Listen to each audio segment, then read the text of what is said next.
This video is about seaming stitches to stitches in Stockinette Stitch. So we're going to be joining these two fabrics along these edges in an invisible method that allows the stitches to flow across the seam, and the seam will be invisible.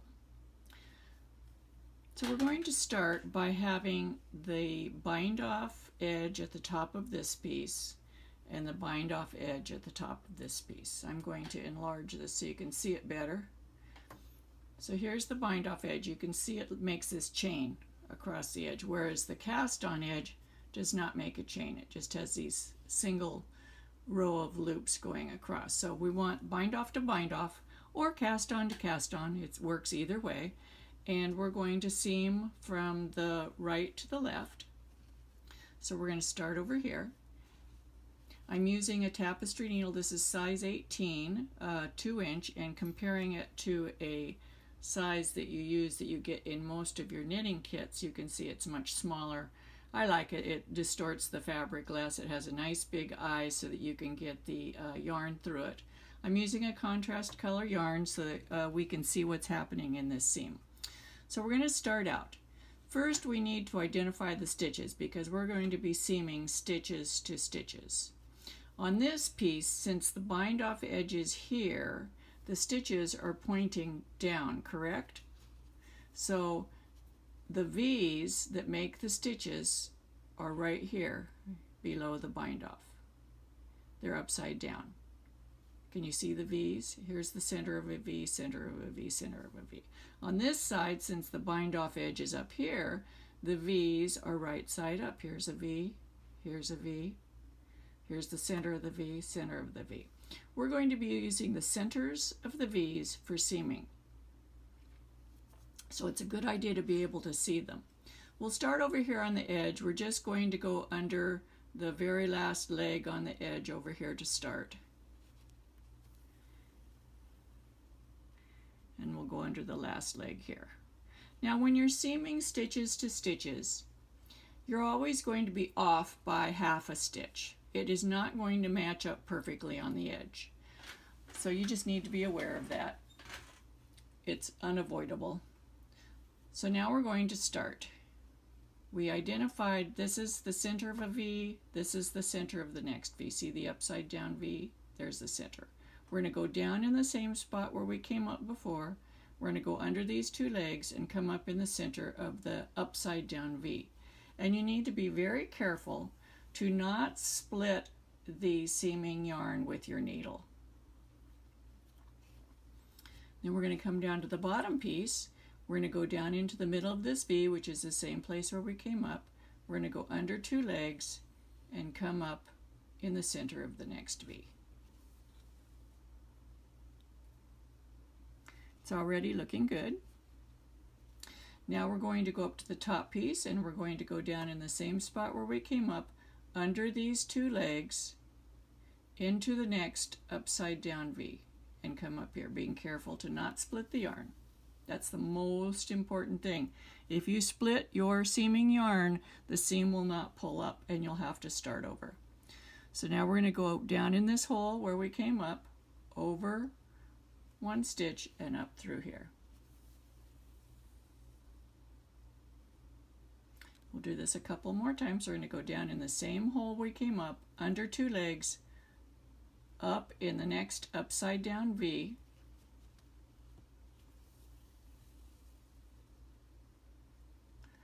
and now we're going to go down through the center of this V, which is right where we came up before, under the two legs, and right here. Now let's stop and take a little look at this. Do you see what we're creating? Do you see how, I'll use this as a pointer. Do you see how here's a column of V's and we made a new V right here and it continues across the seam. This is a column of V's. We made a new V and it continues right across the seam. So if we pull on this to tighten it up, now first of all, you don't have to tighten it up. If your yarn were the same color, you could leave it like this and just adjust the tightness of these stitches and you just have an invisible seam. But if this were a shoulder seam or something like that on a sweater, you do want to tighten it up because you need a firm seam. If you leave it loose like this, it'll stretch. Of course, it'll only stretch as much as the bind-offs allow, but it will stretch. But if you tighten it, let's pull both ends and see what happens here. Tighten it all the way. Look at that. How the stitches just fit right into each other, and that green seaming thread is invisible. And if you steam this lightly, you're going to have a perfect seam there. So we'll continue working across here, but let me show you some things to avoid. The pitfalls in seaming bind-off edges to bind-off edges. One is that people will frequently use this bind-off edge to seam instead of the stitches. So they'll go under the bind-off edge. They'll see, let's separate it here. Let's use this one. They'll go under these two legs here. See that? And they'll come up in these two legs here. Let's do it on the other piece first. A little oops here, we'll back up one. Okay. Rethreading my needle. Okay, so they'll take this and they'll look at this bind-off edge. Can you see it? And they will go under this bind-off and come up in this bind-off. Then they'll come to this piece and we'll go under this bind-off, come up in this one. I'm going to do a few of them so we can see the effect. I'll go down in the same one, up in the next, down in this one, up in the next, down in this one, up in the next.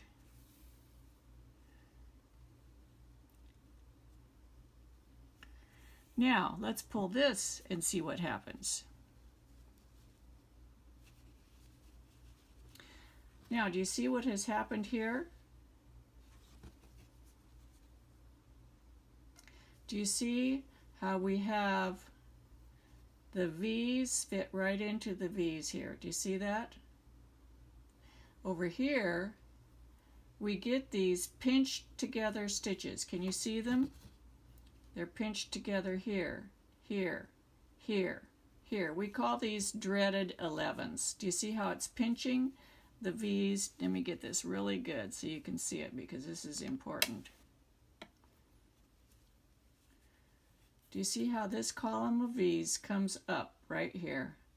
And then this V is pinched. This column comes up and this V is pinched. These are same way, pinched, pinched, pinched. So it's not very pretty. I'll do a few more like that so you can see, and then I'll do some more of this method so you can see the difference some more.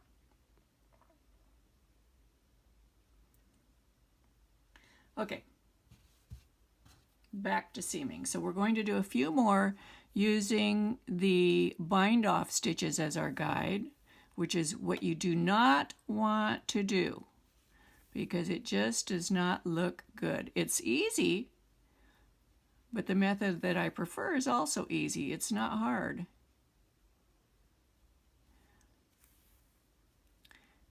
Okay, so we'll pull these together and see what they look like so you can see some more of the dreaded 11s.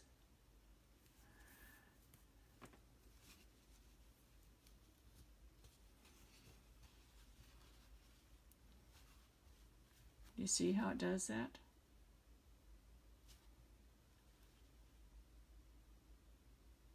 Now let's continue in the method that we prefer, which is on this side you're going to go into the middle of an upside down V,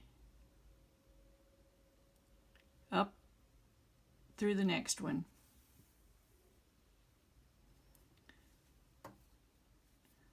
through the middle of a V, up through the next.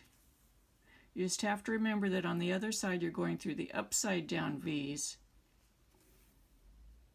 and we're not paying any attention to the bind off because that's not important. We'll look at the other side of this after we work across the swatch.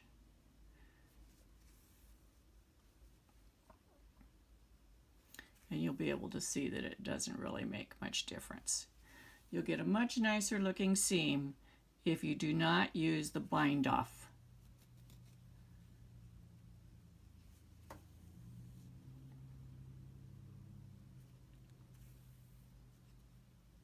Almost there. And remember, I said we're going to be about we will be a half stitch off at the end. It's just the way it is when you're seaming stitches to stitches. I have other videos on other seaming techniques, rows to rows, stitches to rows, and different fabrics, so be sure to check those out. Also, if you like my videos, please subscribe to my channel. It really helps me. And share these videos with your friends. Here we go. We're coming up to the end. I'm going to call that the end. Okay, so we're going to tighten this up. Do you see how even not tightening it looks pretty darn good? Maintains the architecture of the knitting. So we're just going to tighten it. It just zips together. Do you see how nice that looks? That's where we just changed from one method to the other. But do you see how there are no dreaded 11s? The stitches just fit right into each other across the seam. Now let's look at the other side. This is where we're using our going through the stitches method, and through the stitches method here, and right here we used going through the bind off. So there's really not much difference. This is actually a little thicker. This lays down flatter because it folds back. This is kind of a ridge here. So give this a try the next time you do a stitches to stitches seam. Can you just see how it just looks better that way? Looks really good. I hope you enjoy my videos, and subscribe and share them with your friends. Leave a comment too. I love to hear comments about the videos. Thank you. Happy knitting.